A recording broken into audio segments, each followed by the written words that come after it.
बिस्मिल्लाहिर्रहमानिर्रहीम अल्हम्दुलिल्लाह वस्सलातु वस्सलामु अला रसूलिल्लाहि सल्लल्लाहु अलैहि वसल्लम व मन वालाहुम व अलैहि तय्यबीन ताहिरीन नक़ीयीन इन्नमा युरीदुल्लाहु लियुज़हिब अन्कुम अर्रिज्स अहलल बैत व युताहिरुकुम तत्हीरा व सल्लल्लाहु अलैहि वसल्लम। क़ाल अल्लाहु तआला औज़ु बिल्लाहि मिनश शैतानिर रजीम बिस्मिल्लाहिर रहमानिर रहीम वस्वा बिहा इब्राहीम बनीहि व याक़ूब या बनिय्या इन्नल्लाह अस्तफ़ा लकुमुद्दीन फला तमूतुन्न इल्ला व अंतुम मुस्लिमून। सदक़ल्लाहुल अज़ीम। भाई दोस्तों, बुजुर्गों और मेरी माँ बहनों, अस्सलामु अलैकुम व रहमतुल्लाहि व बरकातुहू। ईमान के ऊपर बात चल रही है, इब्राहीम अलैहिस्सलाम की वसीयत पर बात चल रही है कि ईमान हमारी ज़िंदगी में कितना इम्पोर्टेंट है। ईमान से हमारा दोनों जहान कामयाब होता है। इब्राहीम अलैहिस्सलाम ने, इसहाक अलैहिस्सलाम ने, याकूब अलैहिस्सलाम ने, यूसुफ अलैहिस्सलाम ने अपने ज़ुर्रियात को, अपनी आल को, अपनी औलाद को यही हुक्म दिया, यही वसीयत फरमाई कि अल्लाह ने हमें दीन दिया, ईमान दिया, ये महज एंड महज अल्लाह का फजल और करम है, ये उसका एहसान है। तो हमारी जिम्मेदारी है कि हमारी मौत सिर्फ ईमान पर आए, हम ईमान किसी कीमत के ऊपर न गंवाएं। जिन जिन चीज़ों से ईमान में कमज़ोरी भी आती है उन चीज़ों से भी दूर रहना है। अल्लाह जल्ल शानहू ने 1,24,000 कमोबेश अंबियाओं को भेजा बनाने के लिए कि हमारा ईमान बन जाए। बनने की मेहनत है, बनने के लिए कुर्बानी है। बिगड़ने के लिए मेहनत की जरूरत नहीं रहती। किसी भी चीज को ऐसे ही छोड़ दो, वो बिगड़ जाएगी। जिंदगी जीना ये कमाल नहीं है। हम दुनिया में आए मौज मजा करने के लिए नहीं आए। जिंदगी के जो 3 हिस्से बताए हैं, मकसद जिंदगी, जरूरियात जिंदगी, लहवियात जिंदगी, लघवियात जिंदगी। जिंदगी का मकसद ही यही है कि अपने आप को बनाए, ईमान वाली जिंदगी बनाए, ईमान दिलों के अंदर में उतारें और ईमान के तकाजों को पूरा करें। हमारी जिंदगी का मकसद तो यही है। लेकिन चूंकि पेट हमारे साथ लगा है, समाज लगा है, संसार लगा है, बीवी बच्चे लगे हुए हैं, कमिटमेंट लगे हुए हैं, तो जरूरियात जिंदगी में हमें इतनी इजाजत दी जितनी जरूरत है, इसे नहीं रोका। मैंने आपको वो वाक़िया सुनाया, वो हदीस सुनाई कि नबी करीम सल्लल्लाहु अलैहि वसल्लम के पास 3 सहाबी तशरीफ लाए। नबी करीम सल्लल्लाहु अलैहि वसल्लम घर पर नहीं थे, तो अम्मा से कहा ये हमारे सवाल हैं, रसूल पाक सल्लल्लाहु अलैहि वसल्लम से पूछ लेना। एक ने कहा रात भर में इबादत करना चाहता हूं और दिन भर के रोजा रखना चाहता हूं। दूसरे ने कहा दुनिया से अलग डलग में हो जाना चाहता हूं, कहीं और चले जाऊं, बस अल्लाह अल्लाह करता रहूं। और तीसरे ने कहा मुझे शादी ही नहीं करनी है, मेरी जो ताकत है उसको मैं तोड़ देना चाहता हूं, खत्म कर देना चाहता हूं।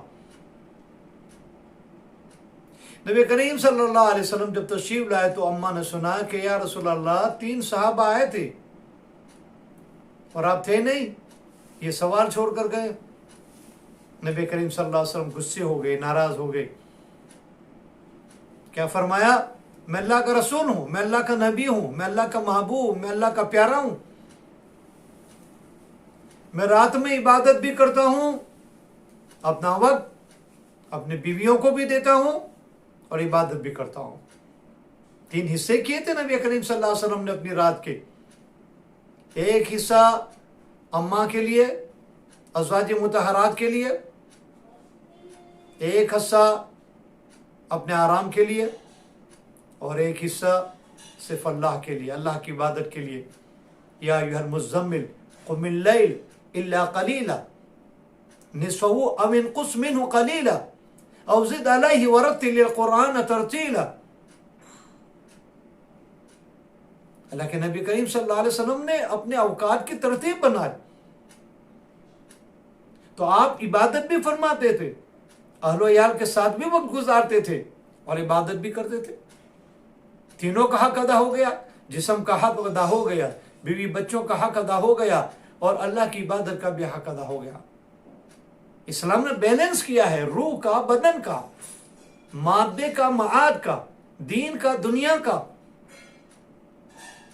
नबी करीम सल्लल्लाहु अलैहि वसल्लम ने फरमाया मैं अल्लाह का नबी हूं और मैंने निकाह किए हैं और मेरी बीवियां हैं। और क्या फरमाया? अन्निकाहु मिन सुन्नती, और फरमाया फमन रग़िब अन सुन्नती फलैसा मिन्नी।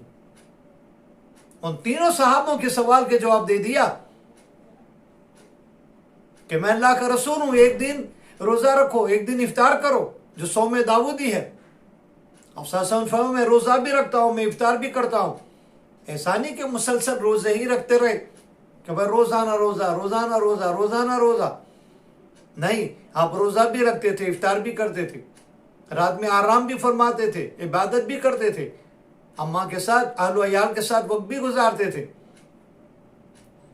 और फरमाया निकाह मिन सुन्नती, निकाह मेरी सुन्नत है, तमाम नबियों की सुन्नत रही। इसके बगैर आदमी अल्लाह तक नहीं पहुंच सकता। सिर्फ 3 नबी जिन्होंने दुनिया में शादियां नहीं की, सैयदना हिस्कील,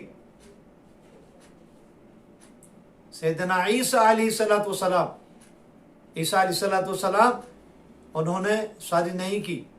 लेकिन रिवायतों के अंदर में आया जब दूसरी बार दुनिया में तशरीफ लाएंगे तो आप शादी फरमाएंगे, आपके बच्चे भी होंगे, हज़रत मेहदी के साथ रहकर जिहाद करेंगे, दज्जाल और दज्जालियों को कत्ल करेंगे।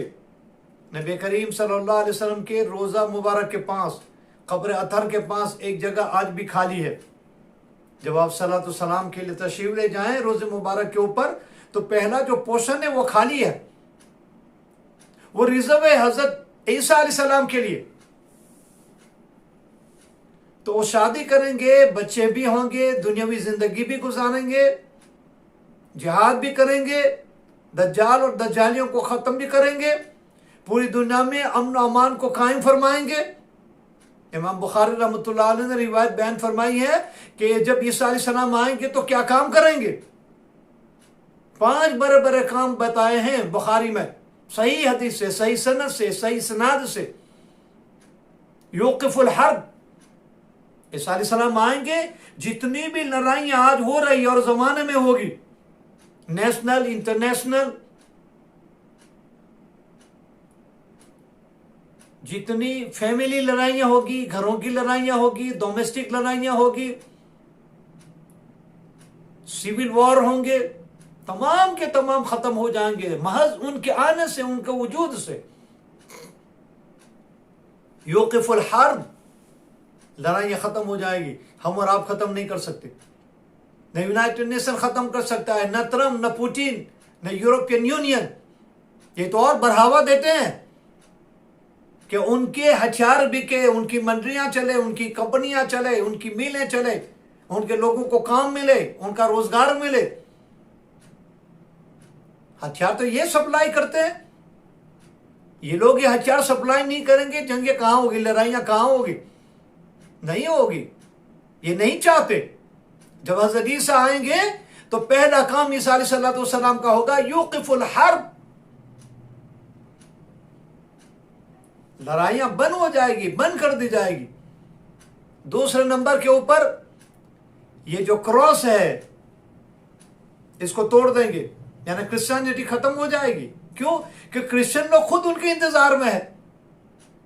वो लोग मानते हैं Jesus is coming, Jesus is arriving, Jesus will come back again. वो लोग भी हजरत ईसा अलैहिस्सलाम के इंतजार में है। और जब ईसा अलैहिस्सलाम आएंगे तो वो लोग ईसा अलैहिस्सलाम के साथ हो जाएंगे और इस्लाम कबूल कर लेंगे। तो फिर सुलेब की, चर्च की जरूरत ही कहां रहेगी। यक़्तुलुल खिंजीर, खिंजीर जो है इसको कत्ल कर देंगे। अब जो भी रीजन हो, वल्लाहु व रसूलुहु आलम, कि इसके पीछे अल्लाह की हिकमत क्या है, जो भी हिकमत हो, जो भी विजडम हो। लेकिन ये हदीस पाक के अंदर में खिंजीर खत्म हो जाएंगे, खिंजीर को खत्म कर दिया जाएगा। युफीदुल मा, अल्लाह अकबर। ईसा अलैहिस्सलाम के ज़माने में इतनी खैर होगी, इतनी बरकत होगी, इतनी भलाइयाँ होगी और इतना माल होगा, मालों की इतनी फरावानी होगी। हदीस पाक में आता है इससे पहले कि आप अपना ज़कात, फितरा, सदक़ात, खैरात, चैरिटी लेकर निकलो और किसी को ऑफर करो कि भाई लो मेरे पास 100,000 पाउंड है, 100,000 रुपीस है, $100,000 है, और वो कहेगा मेरे पास 200,000 है, लो तुम मेरी ज़कात लो। कोई ज़कात लेने वाला नहीं होगा, कोई सदका लेने वाला नहीं होगा, कोई खैरात लेने वाला नहीं होगा। मूल्य जुयूब, लोगों के जेबें पैसों से भरी हुई होगी। आप 5 निकालोगे वो 10 निकालेगा, आप 10 निकालोगे वो 20 निकालेगा। नबी करीम सल्लल्लाहु अलैहि वसल्लम ने फरमाया चैरिटी उस वक्त कर लो, इससे पहले कर लो कि कल कोई लेने वाला ना हो और वो ये कहे माई need was yesterday not today. हदीस पाक के अंदर में आया वो ज़माना आने वाला है। माई नीड वॉज यस्टरडे, मेरी जरूरत कल थी, आज मेरी जरूरत नहीं है, मुझे नहीं चाहिए, तुम मेरे पैसे ले लो। और ईसा अलैहिस्सलाम पानी की तरह पैसों को बहाएंगे, चैरिटी को बहाएंगे। यक़्तुलुद दज्जाल, और ईसा अलैहिस्सलाम दज्जाल को कत्ल करेंगे अपने हाथ से, अपनी तलवार से। लोग मानने को तैयार नहीं होंगे, उसका इतना बड़ा फितना होगा। अल्लाह उसके फितने से हमारी हिफाजत फरमाए। वो इस्फहान में सबसे पहले नजर आएगा और 70,000 70,000 यहूदी उसके साथ होंगे। सबसे ज्यादा यहूदी उनके साथ होंगे, औरतें उनके साथ होंगी और खवारिज उनके साथ होंगे। पूरे दुनिया के अंदर में यह दज्जाल कमीना घूमेगा, मुल्क मुल्क, शहर शहर, गांव गांव। अल्लाह ने उसको ताकत दी है, लोगों का इम्तिहान होगा। अल्लाह हमारे ईमान की हिफाजत फरमाए, हमारी औलाद की ईमान की हिफाजत फरमाए, हमारी नस्लों की ईमान की हिफाजत फरमाए।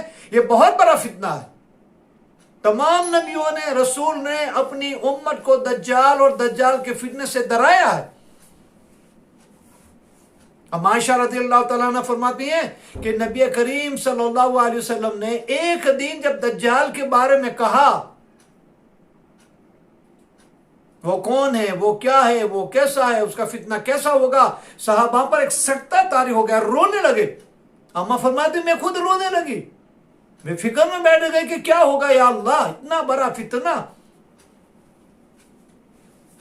एक तरफ लोग भूख से मरते होंगे, एक एक रोटी के खातिर लोग अपने ईमान को बेच देंगे। सुबह में उठेगा मोमिन होगा, शाम होते होते काफिर हो जाएगा, शाम को सोएगा मोमिन होगा, सुबह में उठने के बाद काफिर हो जाएगा। रोटी के एक टुकड़े के ऊपर लोग अपने ईमान को बेच देंगे। और दूसरी तरफ दज्जाल निकलेगा, रोटियां पहाड़ों की तरह उठा उठा कर चलेगा, अनाज, पानी, रोटी, खाना पीना सारा स्टॉक इसके पास होगा। अस्मा बिन्त उमैस रज़ियल्लाहु तआला अन्हा ने पूछा या रसूलल्लाह सल्लल्लाहु अलैहि वसल्लम, जब अल्लाह के रसूल सल्लल्लाहु अलैहि वसल्लम ने दज्जाल के बारे में बताया, अल्लाह के रसूल सल्लल्लाहु अलैहि वसल्लम अपने असहाब को मौका देते थे पूछने का, ऐसा जेन्युइन सवाल हो जिससे मालूमात हासिल हो, क्लैरिफिकेशन मिले और ज्यादा तफसीर से बात खुलकर आए। इस्लाम ने उसकी इजाजत दी है। अब सल्लल्लाहु अलैहि वसल्लम अपने असहाब से भी कहते थे पूछो, और असहाब जब पूछते भी थे तो बुरा नहीं लगाते थे। हाँ, सवाल जेन्युइन होना चाहिए, मालूमात जेन्युइन होनी चाहिए। ये भी सुन्नत रसूल है अलैहिस्सलातु वस्सलाम। अब सल्लल्लाहु अलैहि वसल्लम ने बड़ी तफसील से दज्जाल का हाल बयान फरमाया, और ये भी फरमाया, अस्मा बिन्त उमैस फरमाती हैं कि अल्लाह के रसूल सल्लल्लाहु अलैहि वसल्लम ने फरमाया कि जिस साल दज्जाल निकलना है, दज्जाल का आने का वक्त जब होगा, 3 साल पैदर पे मुसलसल पूरे दुनिया के अंदर में द्राउट होगा, स्टारवेशन होगा, डुकार होगा। पहले साल 1/3 1/3 सप्लाई फ्रॉम हेवन, बारिश अल्लाह ताला रोक लेगा। 1/3 a water supply from the heaven Allah Ta'ala will cease, and 1/3 supply of anaj, crop and seed from the earth Allah Ta'ala will cease। पहले साल 1/3 1/3 जमीन का सप्लाई, आसमान का सप्लाई, पानी और अनाज शॉर्टेज होगी थ्रू आउट द वर्ल्ड। दूसरे साल 2/3 2/3 आसमान का सप्लाई, पानी 2/3 अल्लाह ताला रोक लेगा, और जमीन की जो पैदावार है 2/3 अल्लाह ताला रोक लेंगे। जिस साल दज्जाल को निकलना है, और दज्जाल निकलने वाला है, आसमान और जमीन दोनों का सप्लाई अल्लाह कंप्लीट रोक लेगा। कैसा स्टारवेशन होगा? complete supply of a heaven of the water and complete supply of the zameen in terms of the crop and seed and fruit, Allah Ta'ala will cease। complete starvation होगा, drought होगा, ना पानी होगा, ना अनाज होगा, ना खाना होगा, ना रोटी होगी। और दूसरी तरफ दज्जाल के पास रोटियों के पहाड़ लेकर चलेंगे, अनाज का अंबार उसके पास होगा, और जहां चाहे बारिश बरसाएगा। वो कैसे बरसाएगा? अल्लाह ने वो ताकत उसको दी है। आप सल्लल्लाहु अलैहि वसल्लम ने फरमाया कि तुम्हें अगर पता चले कि दज्जाल निकला या दज्जाल आया या फलानी जगह जाहिर हुआ है, तो उसको देखने भी ना जाना। उसके चेहरे में नहुसत है। एक आदमी जो दीनदार होगा और वो समझेगा मुझे क्या होगा, और वो जाएगा, और दज्जाल की नजर उस पर पड़ेगी, उसकी कर्स और नहुसत और इवल का असर यह पड़ेगा, वो भी दज्जाल के साथ हो जाएगा। जरूरत क्या है दज्जाल को देखने की? अल्लाह हिफाजत करे, अल्लाह उसकी सूरतों से भी हमारे अहल अयाल को बचाए, उसके फितने से भी बचाए, उसके कर्स से बचाए। आप सल्लल्लाहु अलैहि वसल्लम ने मना फरमाया कि तुम्हारी जिंदगी में अगर वो जाहिर भी हो जाए, देखने न जाना, उसको देखना भी नहीं है। ऐसे उलमा किराम मसाइल इस्तिंबात फरमाते हैं और बताते हैं कि ऐसे इवल किस्म के लोग होते हैं जो जादूगर हैं, हिप्नोटिस्ट है, मेस्मराइज करने वाले हैं, डाकन है, चुड़ैल है। ऐसे किस्म के जो लोग होते हैं उनको देखो भी मत, उनके प्रोग्राम में भी मत जाओ, उनका इवल का असर पड़ता है। अल्लाह हमारी हिफाजत फरमाए। एक आदमी रोता होगा तो दज्जाल उसको पूछेगा क्यों रो रहा है? कहा कि देखो मेरे माँ बाप मर गए, मेरे बीवी बच्चे मर गए, मेरे सारे जानवर मर गए, अब जिंदगी का क्या लेना, ऐसी जिंदगी से क्या फायदा? और दज्जाल उसको कहेगा कि तेरे माँ बाप को, तेरे बीवी बच्चों को, तेरे जानवरों को अगर मैं जिंदा कर दूं, मुझे मानेगा कि मैं खुदा हूं? वह हैरान रह गया। वो कहा गया कैसे हो सकता है, मरने के बाद कौन दोबारा जिंदा होगा? कहा मेरे पास ताकत है, वो खुदा का दावा करेगा। ये जो न्यू वर्ल्ड ऑर्डर है, ये जो मैसोनिज्म है, ये सारी उसकी मेहनतें हो रही है, उस दज्जाल के आने की, उस मैसार के आने की, न्यू वर्ल्ड ऑर्डर स्टैब्लिश करने की, ये सारी उनकी मेहनतें हैं। मैसोनिज्म इसी पर काम कर रहा है, और अभी तक मुसलमान गफलत के अंदर में सोया हुआ है। न अपनी फिक्र है, न भी बच्चों की फिक्र है, न आने वाले नस्लों की फिक्र है। अल्लाह के रसूल सल्लल्लाहु अलैहि वसल्लम ने सब कुछ बता दिया, पूरा एक सेशन रखा, पूरा एक प्रोग्राम रखा, और दोनों सहाबा को समझाया, मेल को भी फीमेल को भी, कि इसका फितना आने वाला है। और तमाम नबियों ने, रसूलों ने अपनी उम्मत को दज्जाल के फितने से डराया। और नबी करीम सल्लल्लाहु अलैहि वसल्लम ने एक दुआ बताई है जिसमें दज्जाल और उसके फितने से बचाव और हिफाजत की अल्लाह से मांग की गई है, जिंदगी में भी और मौत में भी। हम नमाज के आखिरी कायदे के अंदर में जो दुआ पढ़ते हैं, अल्लाहुम्मा इन्नी ज़लमतु नफ्सी ज़ुल्मन कसीरा, अमर इब्न हंबल रहमतुल्लाह अलैह हंबली मजहब में तो वो दुआ पढ़ी जाती है। जहां हम अल्लाहुम्मा इन्नी ज़लमतु नफ्सी पढ़ते हैं, वहां पर वो पढ़ते हैं जिनमें 5 चीजों की हिफाजत अल्लाह से मांगी गई है। अल्लाहुम्मा इन्ना नऊज़ु बिका मिन अज़ाबिल क़ब्र व नऊज़ु बिका मिन अज़ाबि जहन्नम व नऊज़ु बिका मिन फितनतिल मसीहिद दज्जाल व नऊज़ु बिका मिन फितनतिल महया वल ममात व नऊज़ु बिका मिनल मअसम वल मग़रम। ये 5 चीजें हम बने मजहब के अंदर में तो ये पढ़ा जाता है, सिखाया जाता है। अगर हम भी पढ़ ले कोई कबात नहीं है, ये भी दुआ है, अल्लाह के रसूल की दुआ है, अल्लाह के रसूल की बताई हुई दुआ है। अल्लाहुम्मा इन्नी ज़लमतु नफ्सी अगर आप पढ़ें और उसकी जगह पे इसको भी पढ़ लें या दोनों को भी पढ़ लें तो इसकी इजाजत है, इसमें कोई मसला नहीं। ये दुआ है, दुआ है मासूरा। दज्जाल से 2 किस्म के फितनों की हिफाजत मांगी है। अल्लाहुम्मा इन्ना नऊज़ु बिका मिन फितनतिल मसीहिद दज्जाल व नऊज़ु बिका मिन फितनतिल महया वल ममात। ये अल्लाह दज्जाल के फितने से हमारी हिफाजत फरमा। और दूसरी चीज क्या फरमाई? फिल महया वल ममात, अगर वो हमारी जिंदगी में निकल आए तो उस सूरत में भी उसके फितने से हमारी हिफाजत फरमा। वल ममात, मरने के बाद भी। अब मरने के बाद क्यों? इस हदीस को सुनो, इस रिवाज को सुनो कि बाजों की कब्रों पर जाएगा और उनको जिंदा करेगा, फिर उनसे पूछेगा बोलो मेरे बारे में तुम्हारा क्या ख्याल है, तुम मुझे तुम्हारा अपना रब मानते हो या नहीं मानते? जिसका ईमान अल्लाह को महफूज रखना है, जिसका ईमान अल्लाह के नजदीक मकसूद है, वो तो कह देगा तू दज्जाल है। और जिसका ईमान महफूज नहीं है और मकसूद नहीं है इंदल्लाह और मकबूल नहीं है इंदल्लाह, तो वो तो उसके ऊपर ईमान ले आएगा। फिल महया वल ममात, या जिंदगी में भी दज्जाल के फितने से बचा, मरने के बाद भी दज्जाल के फितने से बचा। नबी करीम सल्लल्लाहु अलैहि वसल्लम ने फरमाया कि जुमा को सूरह कहफ पढ़ लो। एक रिवाज में सूरह हूद भी है सूरह कहफ के साथ। ये भी नबी करीम सल्लल्लाहु अलैहि वसल्लम की सुन्नत मुताहरा मुबारका है, बहुत कम लोग उस पर अमल करते हैं। अगर आदमी में स्ट्रेंथ है तो सूरह हूद भी पढ़ ले, उसकी भी बड़ी फजीलत है, हर फितनों से अल्लाह हिफाजत करेगा। तो नबी करीम सल्लल्लाहु अलैहि वसल्लम जुमा को सूरह हूद भी पढ़ते थे। सूरह कहफ तो है ही, लेकिन सूरह कहफ मशहूर है, मारूफ है, फेमस है, फेमिलियर है। बाकी सूरह हूद भी है, आदत डालो इसको पढ़ने की। नबी करीम सल्लल्लाहु अलैहि वसल्लम ने फरमाया जो आदमी जुमा को सूरह कहफ पढ़ता है,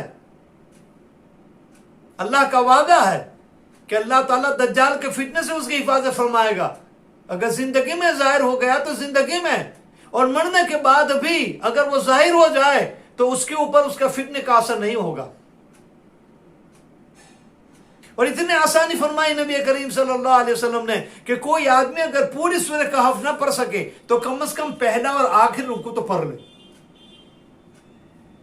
और ये भी रिवायतों के अंदर में आया कि जुमा को जो सूरह कहफ पढ़ता है, अल्लाह ताला उसके लिए एक नूर आसमान से भेज देता है, जो उसके पांव के अंगूठे से लेकर टो से लेकर अर्श तक वो नूर जाता है, उसके आगे आगे चलता है, रास्ता साफ करता है। रास्ते का जो ऑब्स्टिकल है, परेशान कुन आफतें मुसीबतें, उसको हटाता। नबी करीम सल्लल्लाहु अलैहि वसल्लम ने यह भी फरमाया कि जो आदमी जुमा को सूरह कहफ पढ़ेगा तो गुज़िश्ता जुमा से लेकर इस जुमा तक जो उसने गुनाह किए अल्लाह माफ कर देगा, और आइंदा जुमा तक उसके लिए नेकियां लिखी जाती है। और इमाम सूती रहमतुल्लाह अलैह ने एक रिवायत और बयान फरमाई है कि मोमिन मुसलमान का जब इंतकाल हो जाता है तो अल्लाह ताला फरिश्तों को बुलाता है, बुलाकर फरमाता है कि मेरे बंदे और मेरे बंदी के जो मामूलात थे, नमाज का, रोज़े का, चैरिटी का, तिलावत का, जिक्र का, ऑन ए डेली बेसिस, रोज़ाना, उसके मुताबिक उसका अमल उसके अकाउंट में डालते जाओ। जो सूरह कहफ पढ़ने वाला हर जुमा को, तो मरने के बाद भी हर जुमा को सूरह कहफ का सवाब उसके अमाल में डिपॉजिट होता रहेगा। फरिश्ते अल्लाह से पूछते हैं या अल्लाह ये तो मर गया। अल्लाह ताला जवाब देगा क्या ये मर गया, लेकिन मेरे बंदे का यह मामूल था, अगर उसकी ज़िंदगी में क़यामत तक की रखता और ये क़यामत तक के लिए ज़िंदा रहता तो यकीनन इन मामूलात को वो अदा करता। तो अजर और सवाब मिल रहा है नीयतों पर, मामूलात के ऊपर। अच्छे काम की आदत डालो, मरने के बाद भी ये अच्छे काम जनरेट होते रहते हैं। हदीस पाक के अंदर में आया कि एक बंदे को अल्लाह में बुलाएगा और उसको सवाब जो देगा वो पहाड़ के मानिन होगा। वो पूछेगा कि या अल्लाह, ये पहाड़ के मानिन जो मेरा अजर वो किस चीज का? तो अल्लाह मियाँ फरमाएंगे कि एक मरतबा एक खजूर तूने मेरे रास्ते के अंदर में सदका किया था। तो उसने कहा या अल्लाह वो तो खजूर था, ये तो पहाड़ बन गया। अल्लाह ताला फरमाएगा तेरे सदके को मैंने बढ़ाया, बढ़ाते बढ़ाते बढ़ाते बढ़ाते कयामत आने तक में वो खजूर पहाड़ के बराबर हो गया। ये तो खजूर की मिसाल है। अब दुनियावी जिंदगी के अंदर में देख लो कि हम एक दाना डालते हैं, हम बीज डालते हैं, सीड डालते हैं, तो एक छोटा पोंडा होता है। तो पहले तो वो सीड था, छोटा सा, जेब में आ जाए, हजारों दरख्तों के सीड हमारे जेब में आ जाएगा। लेकिन ये पोंडा होता है, फिर बढ़ता है बढ़ता है बढ़ता है, कितना बड़ा दरख्त बन जाता है। अब कोई सोच भी सकता है कि कल छोटा सा ये दाना था एप्पल का, मैंगो का, नारियल का, कोकोनट का, छोटा सा जेब में आ जाता था, जेब में लेकर घूमते रहे, पता नहीं चलता था। आज इतना बड़ा दरख्त हो गया। तो जमीन में इतनी ताकत है कि एक छोटे से दाने को बढ़ा बढ़ा कर इतना बड़ा ट्री बना देते हैं, दरख्त बना देते हैं, और साल हर साल उनके ऊपर से फल आते रहते हैं। तो भला अल्लाह के बैंक के अंदर में, अल्लाह की आखिरत की जमीन के अंदर में एक खजूर को चैरिटी कर दे, कोई सदका कर दे, क़यामत तक में वो कितना बड़ा हो जाएगा।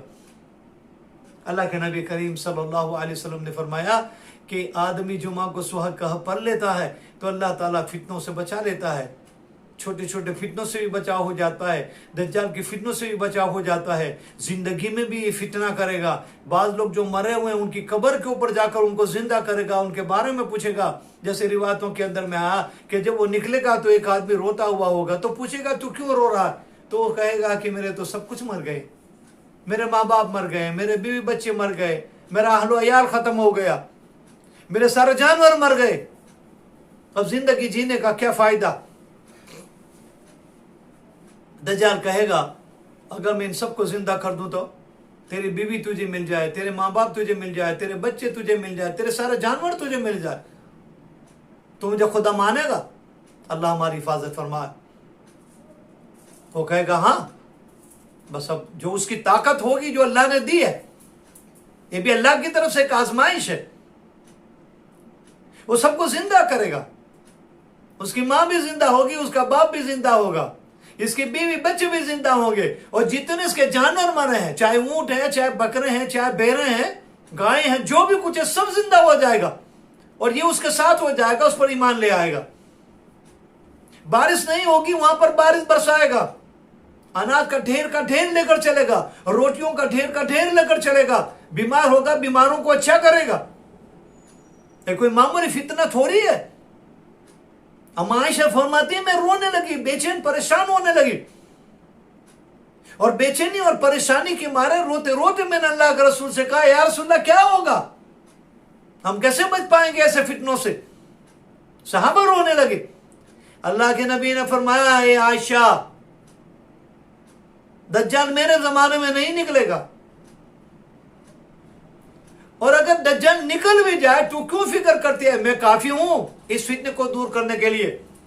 और रिवाज में यह भी आया कि नबी करीम सल्लल्लाहु अलैहि वसल्लम ने फरमाया कि आयशा, दज्जाल की एक आंख कानी है, फ्लट होगी, और ये उबड़ी होगी सीधी यूं।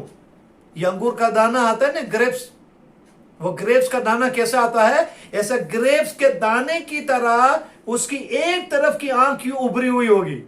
हमारी आंखें यूं है, उस कमबख्त की आंख यूं होगी। अल्लाह के रसूल सल्लल्लाहु अलैहि वसल्लम ने उसका फिजिकल बीइंग भी बता दिया, पर स्केच बता दिया वो कैसा होगा कमबख्त, उसका चेहरा बता दिया कैसा चेहरा होगा, यह भी बता दिया उसकी पेशानी के ऊपर लिखा होगा काफिर, यानी काफिर, नॉन बिलीवर, दज्जाल, पेशानी पर लिख दिया होगा।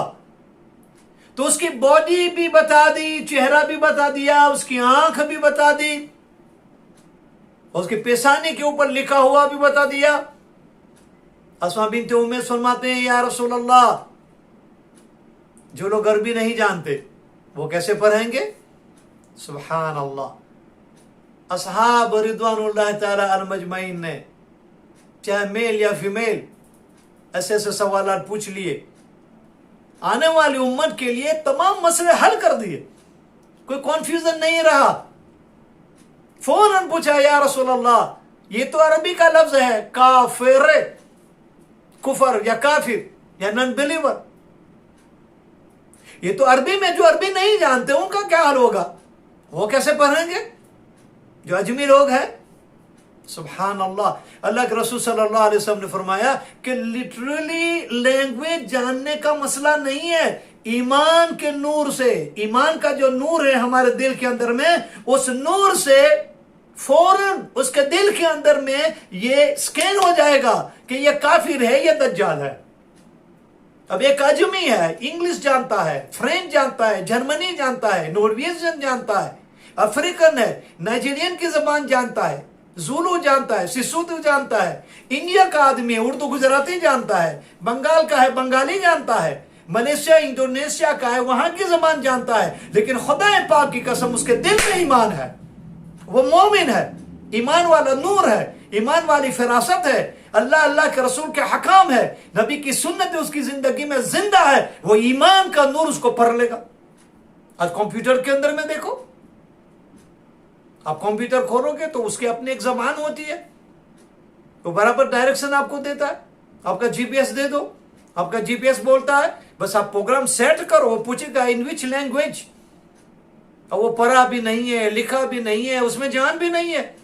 $10 में मिलता है जीपीएस, ये $10 का जीपीएस आप फिक्स कर दो, टिंग टोंग, और आप सेट कर दो, लंदन से प्रेस्टन, प्रेस्टन से बोल्टन, बोल्टन से बर्मिंघम, बर्मिंघम से कहां आप फ्रांस तक चले जाओ, पेरिस तक चले जाओ, बस उसमें प्रोग्राम सेट कर दो, एड्रेस लिख दो, वो बोलेगा। वो कैसे बोलेगा? और जिस लैंग्वेज के अंदर में आप सेटिंग करोगे उस लैंग्वेज में बोलेगा। न पढ़ा है, न लिखा है, न मदरसा गया, न स्कूल गया, कुछ भी नहीं। अरे इन तमाम बातों को तो छोड़ो, इंसान में तो जान है, उसमें तो जान भी नहीं, ये बेजान है, बिल्कुल बेजान। ये सैटेलाइट से कंट्रोल होता है, सैटेलाइट से इंफॉर्मेशन मिलती है, सैटेलाइट से ये गाइडिंग करता है। तो ईमान की वजह से हमारे जो सैटेलाइट ऊपर से आती है, अल्लाह की तरफ से मिन जानिबिल्लाह आती है, वो दिलों में इनका डाल दिया जाता है, ये दज्जाल है। अब जबान तुम्हारी कोई भी होगी, ईमान की एक ही जबान है, ला इलाहा इल्लल्लाह मुहम्मद रसूलुल्लाह। ईमान के नूर से उसको पहचान लेगा, ये दज्जाल है। मसले को हल कर दिया। अस्मा बिन्त उमैस ने फिर पूछा, या रसूल अल्लाह, जब 3 साल मुसलसल कहत होंगे, पहले साल में 1/3 1/3, दूसरे साल में 2/3, तीसरे साल में पूरा का पूरा सप्लाई आसमान और जमीन का अल्लाह ताला सीज कर देंगे, बंद कर देंगे, ना पानी होगा, ना अनाज होगा, ना खाना होगा, तो फिर मुसलमान जिएंगे कैसे? ईमान की हिफाजत कैसे करेंगे? How the Muslim are going to survive and how the mu'min are going to save their iman. Other hand, Dajjal is moving with the amount of the bread and food. एक तरफ तो दज्जाल उसके आदमी रोटियों का अंबार और खाने का अंबार लेकर चलेगा, और सारा कंट्रोल उसके हाथ के अंदर में होगा। और दूसरी तरफ तो यारों का starvation, complete comprehensive starvation and drought, पानी का कतरा नहीं, अनाज का दाना नहीं। तो फिर मोमिनीन क्या करेंगे? या तो भूखे भूखे मर जाएंगे मुसलमान, या तो फिर रोटी के खातिर अपने ईमान को बेच देंगे। सुभान अल्लाह, अल्लाह अकबर। नबी करीम सल्लल्लाहु अलैहि वसल्लम ने फरमाया कि मेरी उम्मत जिक्र करेगी, तिलावत करेगी, इबादत करेगी, और खुदा पाक की कसम, तिलावत से, जिक्र से, इबादत से खुद ब खुद अल्लाह ताला उसके भूख और प्यास और उसकी जरूरत को पूरी फरमा देगा। उनको तो खाना पड़ेगा, उनको तो पानी पीना पड़ेगा, वो अगर बीमार हो गए तो बीमारी का इलाज कराना पड़ेगा। उस दौर और जमाने में अल्लाह ताला मोमिन को ये मकाम नसीब फरमा देंगे कि जिक्र से पेट भर जाए, तिलावत से पेट भर जाए और इबादत से पेट भर जाए और जरूरत उनकी पूरी हो जाएगी। सारे मसले हल फरमा दी। अब आयशा रज़ियल्लाहु ताला अन्हा फरमाती, जब मैं और बेचैन बेकरार और परेशान हो गई दज्जाल की सारी हालतों को सुनकर, तो नबी करीम सल्लल्लाहु अलैहि वसल्लम फरमाए, आयशा तेरा रब तो ब्यूटीफुल है, तेरा रब तो बड़ा स्मार्ट है, वो दज्जाल तो काना होगा और रब काना नहीं है। तेरा रब ब्लाइंड नहीं है, तेरा रब कोकाइड नहीं है, वो तो परफेक्ट है। अम्मा को इत्मीनान होगा। इन तमाम चीजों को समझाया गया, बताया गया और अल्लाह ताला ने उसकी ताकीद के लिए, उसकी ताईद के लिए हिजरा 6 में, इन 6th हिजरा, तमीम दारी रज़ियल्लाहु ताला अन्हु एक सहाबी है। वो सफर करते थे अपने तिजारत के लिए और स्टीमर से जाते थे, उनकी अपनी बोट थी। वो आए और नबी करीम सल्लल्लाहु अलैहि वसल्लम से फरमाया, या रसूलल्लाह सल्लल्लाहु अलैहि वसल्लम, मैं अपनी कश्ती को लेकर जा रहा था और तूफान आया। इस तूफान में एक नामालूम आयरलैंड के ऊपर हमारी कश्ती चली गई। जब हम किनारे के ऊपर आए तो एक फीचर आया, अब मैं नहीं कह सकता इज ए मेल और फीमेल, उसके इतने लंबे बाल थे, लंबे बालों में वो अपने आप को छुपाए हुए ढके हुए थे। So I am not sure whether is a male और फीमेल। उसने आकर अपना तारुफ इस तरह कराया कि वो जस्सासा है, फ्रॉम इंटेलिजेंट डिपार्टमेंट। अब किसका इंटेलिजेंट डिपार्टमेंट है वो भी पता चलेगा। और कहा कि फॉलो मी, चलो मेरे साथ।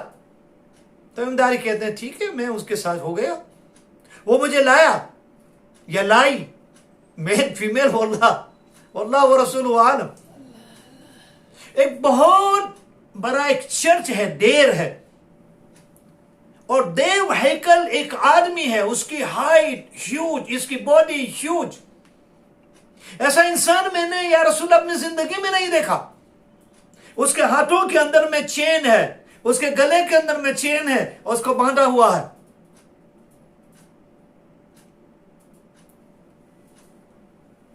अब मैं अरबी जबान बोलता हूं, उसकी तो कोई और जबान थी। इंटरप्रीटर लाया गया और सवाल जवाब शुरू हुए। उसने पूछा तुम कौन हो? हज़रत तमीम दारी फरमाते हैं, मैंने कहा मैं अल्लाह का रसूल का सहाबी हूं। कहा कि वो नबी पैदा हो गए? मैंने कहा हाँ। मक्का से मदीना हिजरत हो गई? मैंने कहा हाँ। मदीना के खजूरों में और खजूरों के दरख्तों में फल आना शुरू हो गया? मैंने कहा हाँ। कहा तुम्हारी और मक्का वालों की, काफिरों की, मुशरिकों की लड़ाइयाँ हुई? मैंने कहा हाँ। रिजल्ट क्या हुआ? कहा बदर में हम जीते, ओहद में वो जीते। कहा ठीक है।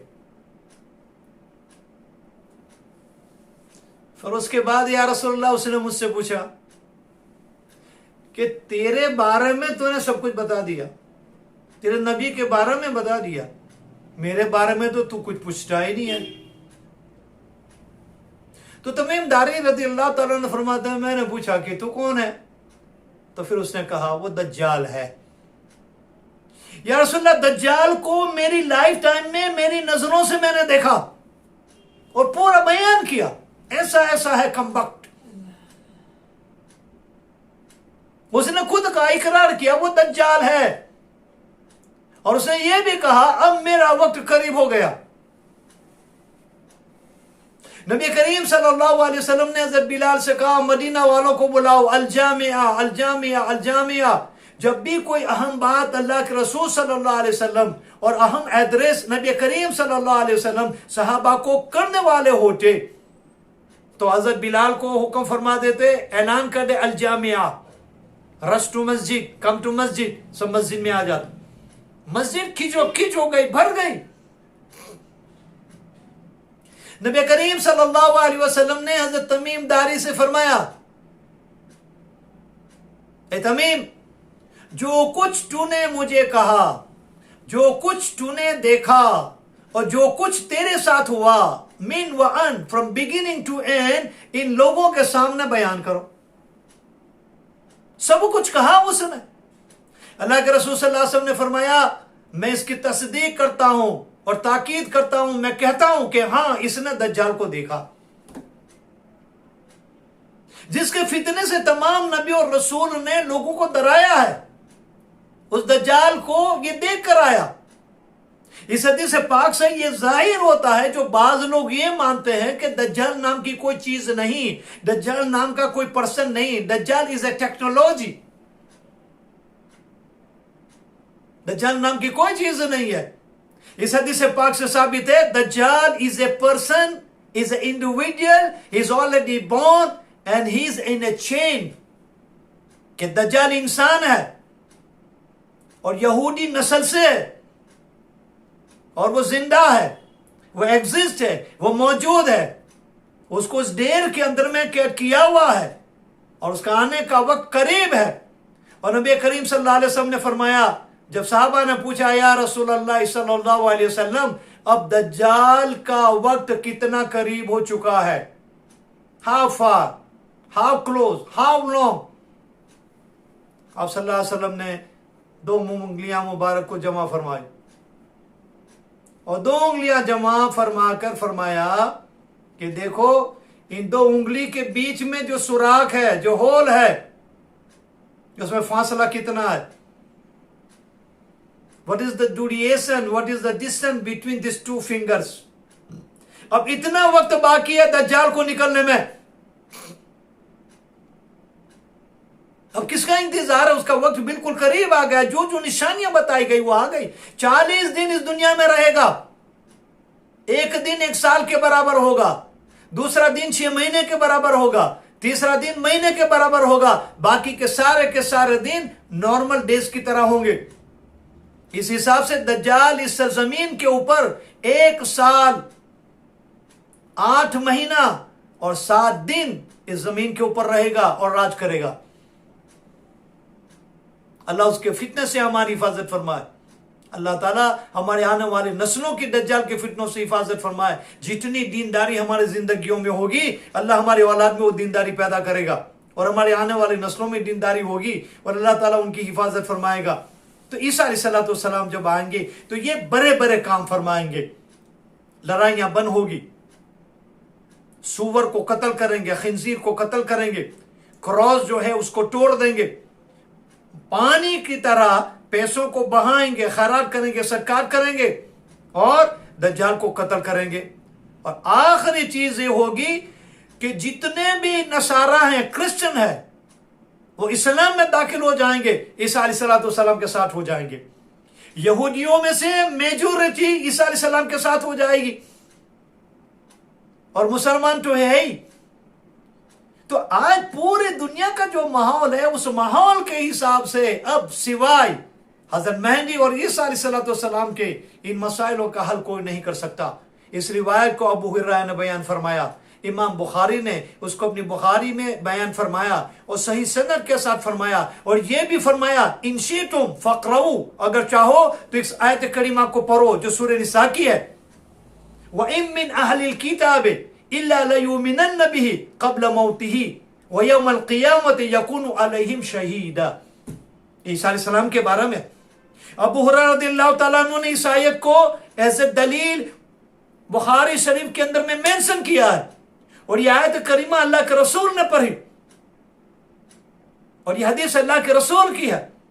व इम मिन अहलिल किताब, और अहले किताब में से यहूद और नसारा, among the book, among the people of the book, Jewish and Christian, व इम मिन अहलिल किताब लयुमिनन्न बिही क़ब्ल मौतिही, before the demise of the Jesus they are going to accept Islam.